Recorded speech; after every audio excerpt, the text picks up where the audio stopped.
Assalamualaikum warahmatullahi wabarakatuh. Kembali ke teropong Wak Lebay.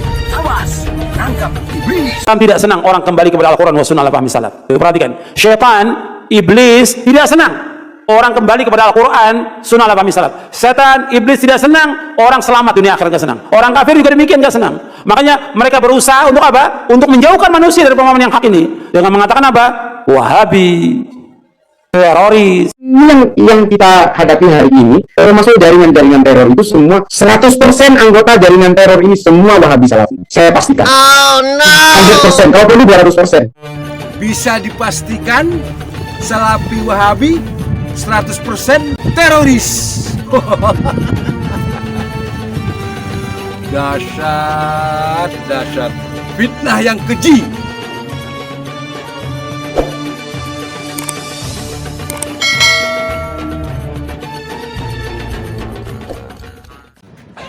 Bismillahirrahmanirrahim. Alhamdulillahirabbil alamin. Allahumma sholli ala Muhammad wa ala ali Muhammad. Kita bertemu lagi. Kita harus hadir, harus muncul untuk mengcounter video-video yang memfitnah. Kita harus muncul. Kalau kita biarkan fitnah berseliweran, menjadi benar kesannya. Ilmu lawan ilmu aja.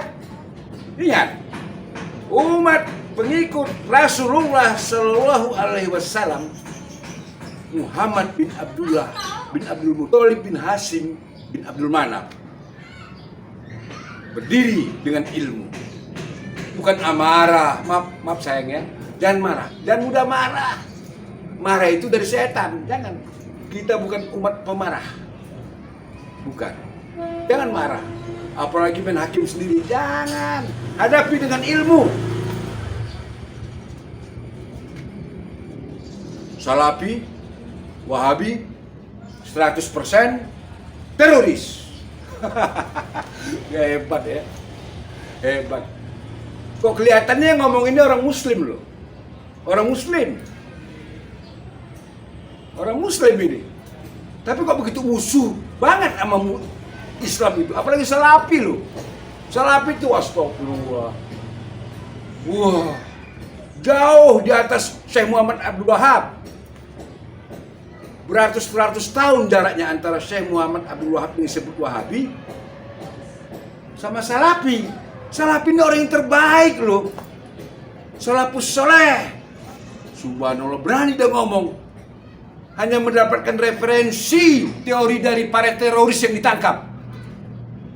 Wahabi, Salafi itu teroris, membunuh banyak kaum muslimin. Ini benar atau tidak ini? Ini tuduhan, menyakiti kaum muslimin, tuduhan-tuduhan ini. Allah akan tuntut di hari kiamat nanti perbuatan ini. Enggak segampang itu. Banyak kiai-kiai, dai-dai, beda pendapat nggak ada masalah. Oh, imamnya juga berbeda pendapat. Tapi diskusi dengan ilmu. Jangan katakan Wahabi sesat, Wahabi teroris, Wahabi ini haus darah. Diskusi, ayo kita diskusi. Antum kiai siapa? Ustadz siapa? Antum Gus siapa? Ayo diskusi. Tapi jangan nuduh, jangan nuduh. Haram hukum dalam Islam menuduh itu. Mengatakan sesat, mengatakan haus darah, membunuh kaum muslimin. Dari mana antum tahu? Dari mana? Nggak baca. Cuma kata orang. Dan semua riwayatnya bohong. Kelompok radikal di Indonesia, teroris yang sudah ditangani latar belakangnya Salafi, Wahabi, Jihadi. Kelompok radikal di Indonesia, teroris yang sudah ditangani latar belakangnya Salafi, Wahabi, Jihadi. Nih, ini yang komentar ini aktivis, mantan aktivis negara Islam Indonesia yang dilahirkan oleh Kartosuryo. Kalau saya tidak salah namanya Ken Setiawan. Dia buat NII Crisis Center. Nih, dia bertobat. Alhamdulillah dia bertobat, ditinggalkan NII. Tapi sayangnya dari mulutnya yang busuk itu keluar fitnah. Ini masalahnya. Fitnah yang keji. Mengatakan Salafi teroris. Salafi teroris. Apakah kayak gitu mulut orang yang bertaubat? Bukankah orang yang bertaubat itu meninggalkan kemaksiatan, melaksanakan amal-amal soleh? Bahaya orang seperti ini. Dia tinggalkan NII. Kemudian dia memfitnah Salafi. Bicara berdasar data dan fakta, sejarah, rekam jejak sejarah. Mari kita dengarkan. Mari kita dengarkan keterangan dari ulama pewaris Nabi. Yazid Jawas. Siapa Wahabi? Ada berapa Wahabi di kolong langit dunia ini? Mari kita dengarkan. Dan ini kan yang pertama kali membuat seperti ini siapa? Pertama kali orang Syiah. Yang pertama kali orang kafir. Kafir. Kemudian tuduh lagi yang lain. Dia tentang mereka menuduh Wahabi. Kalau ditanya Wahabi siapa itu Wahabi? Muhammad bin Al-Wahab. Kamu tahu Muhammad bin Al-Wahab dakwahnya dakwah tauhid, mengajak orang kepada kemurnian Islam. Mengajak kepada Quran wa sunnah ala fahmi salaf. Membersihkan umat supaya mereka memurnikan tauhid kepada Allah, menjauhkan syirik. Beliau ini seorang mujaddid, reformer abad ke-12. Dan juga kalau disebutkan pada Wahabi kepada dia, nggak cocok. Karena Wahab itu bapaknya Muhammad bin Abdul Wahab. Mesti Muhammadi, bukan Wahabi. Cuma karena dulu ada firqah yang sesat. Dulu, pada abad kedua Hijriah, ada firqah yang sesat yang bernama Abdul Wahab bin Abdurrahman bin Rustum. Dari mana? Dari Persia. Dari Persia. Dia tinggal di mana? Di Maroko. Di Maroko dan daerahnya semuanya, Aljazair dan lainnya, dia berkuasa. Warisan dari bapaknya. Dia mempunyai aliran sesat, Khawarij, Ibadiyah, membunuh kaum muslimin. Yang dimenalkan dari kaum muslimin, mengkafirkan orang-orang Islam yang berbuat dosa besar. Ini namanya Abdul Wahab bin Abdurrahman bin Rustum. Ini sesat. Dan udah nggak ada lagi ajarannya. Sering para ulama menyebut tentang kesesatannya dia. Nah, dia ketika abad ke-12 datang Syekh Muhammad mendawakan dakwah tauhid. Nah, difitnah. Oh, ini sama, mau disematkan apa ini? Muhammad bin Abdul Wahab ini mendawakan dakwah tauhid, menghancurkan kubur-kubur yang tinggi yang dibangun, melarang orang berbuat syirik, melarang orang berbuat bidah. Ini apa? Musuh nih. Sehingga para penjajah, orang-orang kafir dari Inggris, Perancis dan yang para penjajah itu, apa yang pas disematkan? Wahabi. Dan gampang. Supaya orang lari dari dakwah ini. Jadi yang pertama kali setan membisikkan kepada orang-orang kafir. Orang kafir membisikkan lagi kepada siapa? Kepada tokoh-tokoh ahlul bidah ini yang menyesatkan. Apa? Pokoknya yang gampang, kalau ada orang yang mengajak orang kepada tauhid, melarang orang berbuat syirik, oh Wahabi. Mengajak orang kepada sunnah, melarang bidah, oh ini Wahabi. Ini tuduhan. Dan gak boleh seperti ini dalam Islam. Ini menyakiti hati kaum mukminin. Apalagi menuduh Syekh Muhammad Wahab, seorang mujaddid, orang soleh, orang soleh. Antum bisa lihat dia orang baik, dipuji oleh para ulama seluruh dunia. Dan juga bagaimana dia dari buku-bukunya antum bisa tahu bagaimana kehidupannya dia, bagaimana ilmunya, bagaimana dakwahnya. Jadi ini menyakiti yang seperti ini. Mestinya orang Islam nggak seperti itu. Kita lihat mereka nggak mampu untuk diskusi, nggak mampu untuk adu hujjah, yang ada apa? Celaan. Sama seperti orang-orang kafir dulu. Orang kafir ketika Nabi mendawakan dakwah tauhid nggak mampu untuk mengatakan jangan hati-hati kepada Nabi. Apa yang gampang? Orang gila, penyair, tukang sihir, supaya apa? Supaya orang jauh dari dakwahnya Nabi SAW. Sekarang yang gampang apa? Wahabi. Kalau ditanya Wahabi apa nggak paham dia, suruh jelaskan. Kayaknya apa sih Wahabi nggak tahu. Jadi ini tuduhan, dan tuduhan ini berat di dunia, berat di akhirat juga.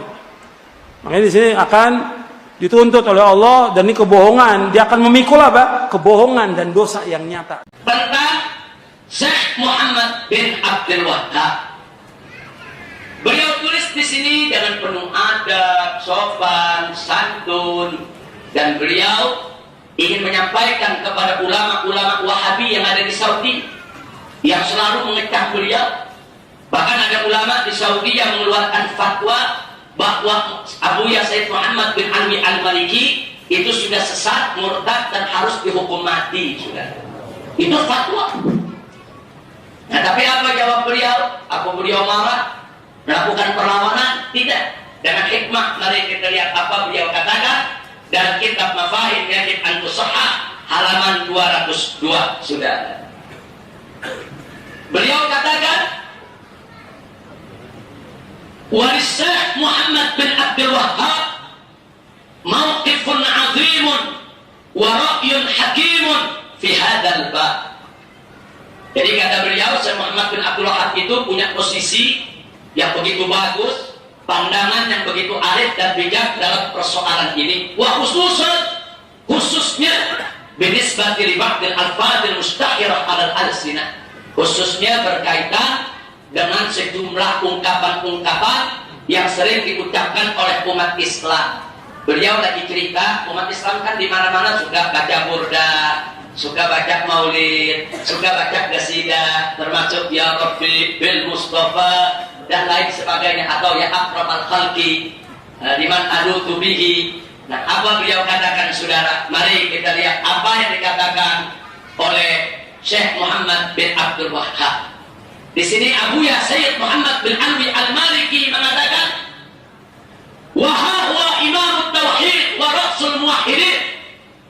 Inilah sang imam tauhid, maksudnya Syekh Muhammad bin Abdul Wahhab, wa rasul muwahhidin, dan pimpinan kelompok yang begitu membela tauhid. Yaqulu kalimat as-sadida bi hikmatihi rasyidah, mengucapkan kalimat-kalimatnya, saudara, yang lurus, yang benar, yang bagus, yang penuh dengan hikmah. Allati bisababiha antasharat da'watuhu bainal anam, yang dengan kelembutannya itu akhirnya dia punya dakwah menyebar. Cuman sayang, sejuta sayang, kemudian pada hari belakangan orang banyak mencatut namanya untuk pandangan-pandangan yang justru bertentangan dengan pandangan ulama salaf, saudara. Mari kita bacakan. Di sini dikatakan, berkata Syekh Muhammad bin Abdul Wahhab, saudara, apa kata beliau rahimahullah? Idza tabayyana hada, kalau ini sudah menjadi jelas, fal masailul lati shanna biha minha ma huwa min al-buhtan al-dhahir. Jadi Syekh Muhammad bin Abdul Wahhab sedang memberi berita lewat tulisan kepada para muridnya bahwa di sana ada masalah-masalah yang dibuat-buat menjadi fitnah untuk dirinya. Apa fitnahnya? Beliau katakan, wahya qauluhu, di antaranya adalah yang diungkapkan oleh orang tersebut, orang yang memfitnah dia, saudara. Inni mubtilun kutubal madahib, aku ini difitnah telah membatalkan kitab-kitab para imam madhab. Dan aku juga difitnah, inni aqul innan nasa min sittumi asana laisu ala syai'. Aku juga difitnah bahwa aku mengatakan bahwa umat Islam sejak 600 tahun yang lalu, yaitu mereka semuanya sesat. Padahal saya tidak pernah mengatakan begitu. Kemudian apa? Ini ada ijtihad. Saya difitnah, katanya saya mengajak orang untuk ijtihad keluar dari madhab. Saya tidak pernah ngajak seperti itu. Kemudian dikatakan lagi, ini kharij anil taklid. Ada fitnah saya, katanya saya tidak taklid lagi. Enggak betul.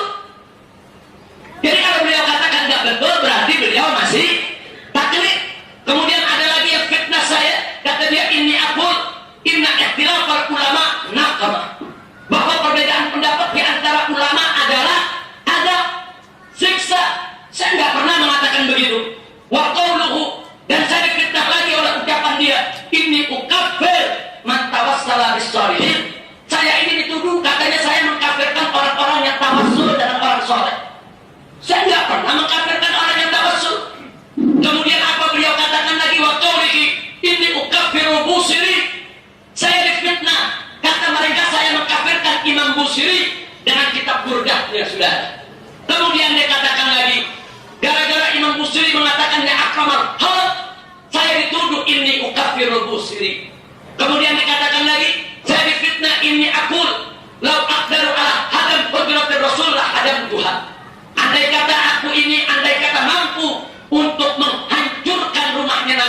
niscaya aku hancurkan rumah Nabi. Saya nggak pernah mengatakan begitu. Kata saya Muhammad bin Abdul Wahab. Kemudian saya difitnah. Katanya saya mengatakan, "Lau aqdaru 'ala al-Ka'bah la aqadtu mizabaha wa ja'altu laha mizaban min khashab." Andai kata aku ini punya kemampuan, niscaya aku akan ambil mizabnya Ka'bah. Mizab Ka'bah itu terbuat dari emas. Saya dituduh, katanya saya mau copot itu, saya mau ganti dengan kayu. Enggak betul. Saya tidak pernah mengatakan begitu. Kemudian dikatakan lagi, "Ini unkiru ziarah kubur Nabi." Saya difitnah. Katanya saya ini mengingkari ziarah kubur Nabi. Saya nggak pernah mengingkari ziarah kubur Nabi. Kemudian, "Ini unkiru ziarah kubur walidain wa khairihima."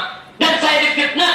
Katanya saya ini mengajak orang, melarang orang ziarah ke kubur kedua orang tuanya. Itu semua fitnah. Nggak sampai di situ. Bahkan dia katakan, saya difitnah. Wa inni ukaffiru man yahlif bi ghairillah. Dan saya difitnah. Katanya saya mengkafirkan orang yang bersumpah dengan selain Allah. Karena ada ulama yang bersumpahnya wallah wa nabi. Demi Allah, demi Nabi. Nah, ada kelompok-kelompok mengatakan itu kafir. Nah, begitu ditanya siapa yang bilang kafir? Syekh Muhammad bin Abdul Wahab. Enggak betul. Ini ungkapan Syekh Muhammad bin Abdul Wahab, saudara. Beliau mengatakan saya tidak pernah mengkafirkan orang yang bersumpah dengan seperti yang tadi dengan Nabi, wah Nabi, tidak. Nah, kemudian nggak sampai di situ saja, saudara. Di sini dikatakan lagi oleh beliau, "Fahadhihi itnata asyara masalah." Inilah 12 masalah yang aku difitnah. Jawabi fiha, jawabku untuk semua fitnah itu hanya satu, yaitu firman Allah yang berbunyi, "Subhanaka hada buhtanun adzim." Nah, jadi saudara, ini bisa kita dapatkan dalam Al-Risalah Al-Hadiyah Asyar, yaitu risalah yang ke-11 min Rasail Syekh Muhammad bin Abdul Wahab. Jadi silakan Anda cari Rasail Syekh Ibnu Muhammad bin Abdul Wahab yang jilid ke-11. Nah, kemudian saudara, di jilid ke-11 ada di bagian kelima halaman 61. Kitab ini, buku ini disebarluaskan oleh Jami'ah Muhammad Ibn Sumud Al-Islamiyah, oleh Jami'atul Imam Muhammad Ibn Sumud yang ada di Riyadh, saudara. Artinya Universitas Imam Muhammad Ibn Sumud yang mencetak itu buku, yang menyebarluaskan itu buku, pernyataan daripada Syekh Muhammad bin Abdul Wahab. Kalau beliau tidak pernah mengkafirkan orang yang ziarah kubur, beliau tidak pernah mengkafirkan orang yang tawasul, beliau tidak pernah mengkafirkan Imam Busiri, beliau tidak pernah mengkafirkan umat Islam hanya karena khilafiyah, perbedaan pendapat, saudara. Jadi kalau ada mereka yang ngaku-ngaku sebagai pengikut Syekh Muhammad bin Abdul Wahab, terus seenaknya mengkafir-kafirkan umat Islam yang lainnya, mereka ikut siapa? Kalau mereka membawa-bawa nama-nama Syekh Muhammad bin Abdul Wahab, ternyata itu Syekh Muhammad bin Abdul Wahab rahimahullah ta'ala sendiri mengatakan hada buhtanun azim, ini fitnah yang besar. Na'udzubillah min dzalik. Ini sebenarnya yang pertama kali mengucap kata Wahabi itu musuh-musuh Islam dari orang-orang Inggris yang pertama kali itu. Kemudian berkembang biaknya orang Syiah sampai sekarang mengidentikan pemahaman agama dari Saudi, Mekah, Madinah itu Wahabi, merujuk kepada pemahaman tentang Syekh Muhammad bin Abdul Wahab. Kalau Wahabi ini sebenarnya dulu pernah ada pemahaman keliru ya di Maroko, berfaham diistilahkan Wahabi. Banyak orang saudara-saudara kita menuduh kita dengan Wahabi ya, maka mungkin mereka tidak tahu siapa Syekh Muhammad bin Abdul Wahab rahimahullah ta'ala. Apalagi banyak orang-orang Syiah yang menyebarkan isu bahwasanya Wahabi mengkafirkan kaum muslimin, Wahabi ya suka menumpahkan darah kaum muslimin. Terbongkarlah pemilik suara channel Petua Kiai.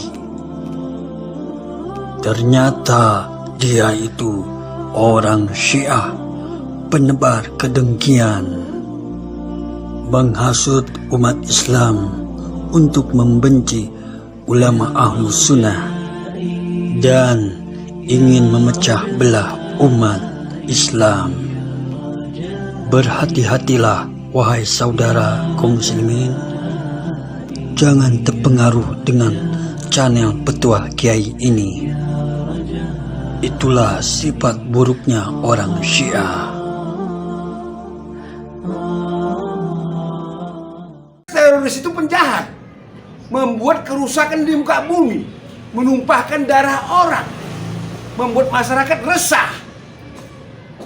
Jangankan ditangkap, lebih dari itu pun seluruh umat Islam di negeri ini setuju bantai teroris. Ini aja lihat, dia ambil referensi dari teroris. Kata teroris, dia pernah ikut pengajian Salafi Wahabi. Itu kan pengakuannya. Demi Allah, kurang lebih saya 20 tahun mengikuti pengajian Kitabullah dan Sunnah. Nah dulu pengajiannya Al-Quran dan Sunnah. Kalau sekarang disebut Salafi. Dan jelekkan lagi Wahabi. Nah ini yang nggak suka Al-Quran, yang nggak suka Sunnah Rasul, maka diponis Wahabi. Ini orang-orang fasikin, Muslim, dia Muslim, fasik. Orang-orang munafikin, Muslim. Belum lagi orang-orang di luar Islam. Mari kita dengarkan. Apa komentar dia? Apa fitnahnya terhadap Salafi? Apa yang akan saya sampaikan ini adalah data-data dari temuan saya ketika saya berhadapan langsung dengan teroris-teroris yang baru ditangkap. Saya harus akui itu. Dan saya punya data berdasarkan pengalaman saya ketika saya bertatap muka dengan mereka. Saya pastikan 100% teroris yang ditangkap oleh Densus 88 berfaham Salafi Wahabi. Saya pastikan itu. Kalau ada yang mau bantah, silakan datanya ke saya.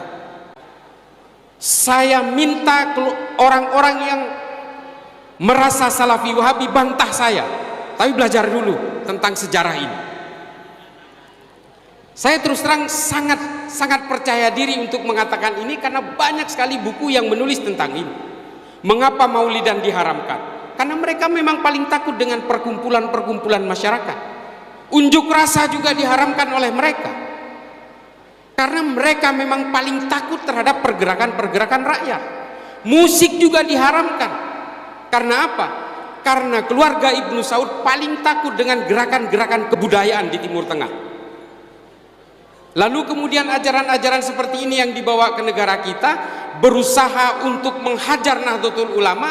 Karena apa? Salah seorang akademisi dari Tillman University, ini kan nih, ini bukan orang Islam, juga bukan orang NU yang mengatakan demikian, namanya Phil Caruso.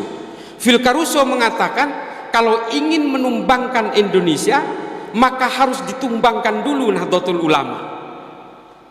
Tepuk tangan untuk Nahdlatul Ulama.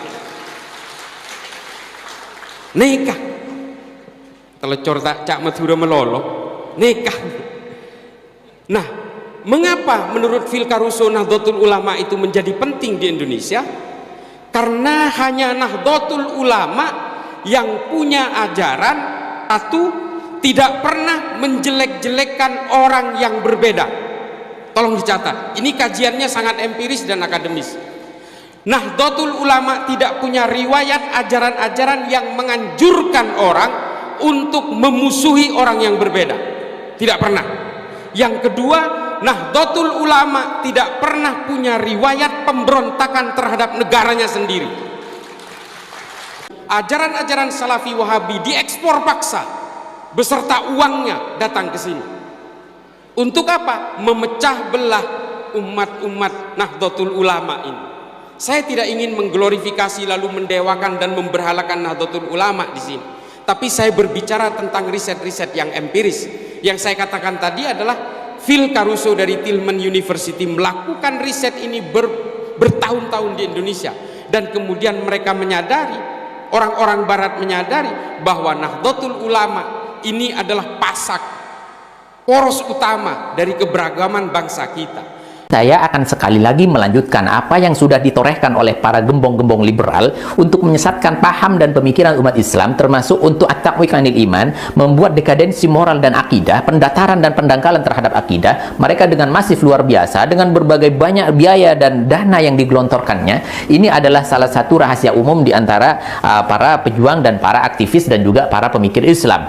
Maka saya sampaikan sekali lagi, saya akan mengangkat satu pembahasan-pembahasan yang sudah dilemparkan oleh si Bahrawi itu, siapa namanya, Bahrawi. Dia adalah seorang yang menurut saya adalah orientalis, ya, kaki tangan orientalis barat, yang membuat bagaimana ajaran-ajaran dan paham-paham pikiran umat Islam itu berubah sedikit demi sedikit menjadi lebih dangkal, lebih dangkal, lebih dangkal. Ini saya akan bisa pertanggungjawabkan, dan saya sudah membuat beberapa video. Di video sebelumnya Anda bisa cek, bagi Anda yang belum mengikutinya, bagaimana membuat satu pemahaman dan pikiran-pikiran yang tidak ada di dalam Ahlus Sunnah wal Jamaah. Artinya, apa yang dijadikan patokan oleh si Bahrawi ini adalah sejarah-sejarah, yang mana sejarah itu yang penting dia bisa berbicara, di mana dia mempunyai data. Tidak semuanya dengan data itu tidak bisa langsung disampaikan, karena sejarah itu tidak lepas dari al-ikhbar, yang mana ihtimal kepada benar atau salah. Jadi yahtamal sidqa wal kidba. Jadi sejarah itu bisa mengandung yang benar atau yang salah. Nah, si Bahrawi ini di dalam hal menyampaikan berita itu semuanya barbar. Meskipun dari orang kafir pun disampaikan, meskipun dari orang Syiah pun, dan kebanyakan, ya, Anda bisa lihat bagaimana disanggah oleh Kiai Maksus Madura, Masya Allah. Jadi paham-paham Syiah yang disampaikan, ya benar. Kalau misalkan Anda menyampaikan apa yang disampaikan oleh Syiah kepada umat, artinya pendiriannya Syiah pasti akan menghujat dan menyerang para sahabat. Mereka bagaimana Sayyidina Umar dianggap laknatullah alaihim finnar, Sayyidina Abu Bakar finnar, semuanya sahabat Khulafaur Rasyidin kecuali Sayyidina Ali itu dianggap di neraka oleh orang-orang Syiah. Mereka memang benci bebuyutan kepada orang Ahlus Sunnah wal Jamaah, kepada para sahabat. Aki aduwatillah wa aduwati ahli al-bait sayyidatu nisa'i ahli an-nar al-mudanatu min fawqi sab'i samawat Aisyah al-Humayra bintu Abi Bakr la'natullahi alaihima. يصعب علينا وعلى كل شخص أن يعدد جرائم هذه المرأة الخبيثة. الموت لآل سعود، الموت لنايف، الموت لمحمد بن إلى الانفصال حتى عن هذه البلد. سنشر ولا الانفصال ولا يكون ما أبو بكر وعمر نهبوا اغتصبوا الخلافة من علي بن أبي طالب، ومن بعدهم عثمان اغتصبوا الخلافة، ومعاوية حارب عليا، وعمر جر عليا من رقبته بالحبال. قل لي التاريخ، لا أقول هذا التاريخ يثبت الحقيقة. وكسر ضلع الزهرة، لذلك احنا لا عادة على الصحابة ولا هم عندنا أهل البيت. راسه ولعنته على معاوية، لعنة الله عليه، هو الذي أسس هذا النهج وهذا المنهاج الباطل للطغاة. وأنا عندي دعاء للسنة، أدعوهم إلى التشيع. التشيع هو طريق الجنة، التشيع هو مذهب الحق، هو الإسلام الحقيقي. لا نطالب في البحرين ولاية الفقيه، والعراق ولاية الفقيه، وهنا نطالب بتطبيق ولاية الفقيه، وفي كل العالم نطالب ولاية الفقيه، نطالب بدولة الفقيه، لأن الفقيه هو عادل لا يظلم، ولو ظلم لما سمي فقيها أو لا يبقى فقيه. العجيب أشربوا في قلوبهم حب الأصحاب اللي أرادوا يقتالوا الرسول، هو سبب مأساة الأمة، هو سبب الضلال. Udah dengar barusan tadi kan? Udah dengar? Bagaimana mulut kotor orang Syiah mencerca, melaknat Siti Aisyah, istri Rasulullah yang mulia. Bengisnya dia, buasnya ucapan-ucapannya. Masihkah kalian percaya dengan Syiah laknatullah? Ini fakta. Bukan kata orang, tapi kata tokoh-tokoh Syiah. Mengerikan. Sadis. Wilayah, ambisi ingin menguasai wilayah. Tapi difitnah Salafi ingin menguasai suatu negara, menegakkan sistem Islam. Ini fitnah yang dibalik-balik. Wahai saudaraku yang seiman seagama, jangan pernah kalian terperdaya dengan tipu muslihat iblis laknatullah, setan-setan dari jenis manusia. Insya Allah, walaupun hari ini ada orang-orang Syiah mengaku mengajak pengikutnya agar tidak menghina para sahabat, itu hanya pura-pura saja. Pura-pura saja, tipu muslihat. Mustahil racun bisa menjadi madu, karena ini sudah ketetapan dan takdir Allah. Sampai dunia kiamat, racun tetap racun, Syiah tetap Syiah. Sampai dunia kiamat, Ahlussunnah wal Jamaah tetap Ahlussunnah wal Jamaah. Ingat saudaraku seiman seagama, seiman seislam, takdir Syiah persis seperti takdir yang diberikan Allah kepada iblis laknatullah Az-Zajil, yang begitu bertakwa kepada Allah, yang begitu bertakwa taat kepada Allah. Az-Zajil menjadi makhluk yang terlaknat. Itulah takdir Allah. Dalam rukun iman ini disebut takdir buruk. Kalau aku mengikuti sunnah Rasul, seluruh saudara-saudaraku yang mendengar acara ini mengikuti sunnah Rasul, kami semua mendapatkan takdir yang baik. Alhamdulillahirabbil alamin ya Rabbku. Kalau Allah telah menyesatkan manusia sesat-sesatnya sejauh-jauhnya, maka tak ada satupun manusia yang bisa menolongnya. Itulah Syiah laknatullah yang telah disesatkan oleh Allah Ta'ala. Jangan pernah percaya sama setan. Jangan pernah percaya sama setan-setan dari jenis manusia. Tak mungkin Islam luntur dan pudar hanya karena fitnahan-fitnahan. Insya Allah, kitabullah dan sunnah Rasulullah hidup jaya berkembang karena Allah ridho. Saudaraku semuanya, kuatkan akidah keyakinanmu. Tiada lain jalan selain jalan Rasulullah. Tiada lain ajaran selain ajaran Rasulullah. Karena kita mengharapkan syafaat pertolongannya kelak di Umil Mahsyar dari seluruh nabi dan rasul yang bisa menolong kita nanti hanya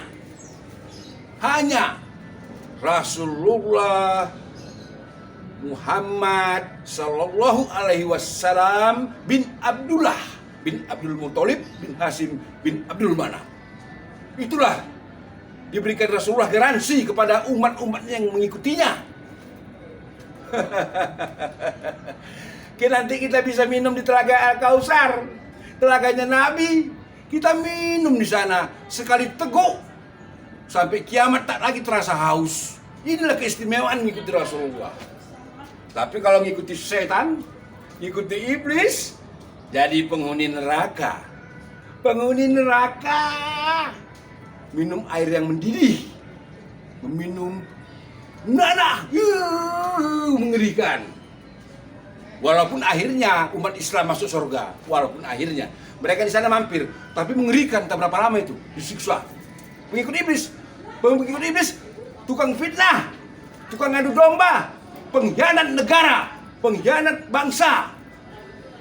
Ngomongnya seakan-akan dialah pejuang persatuan.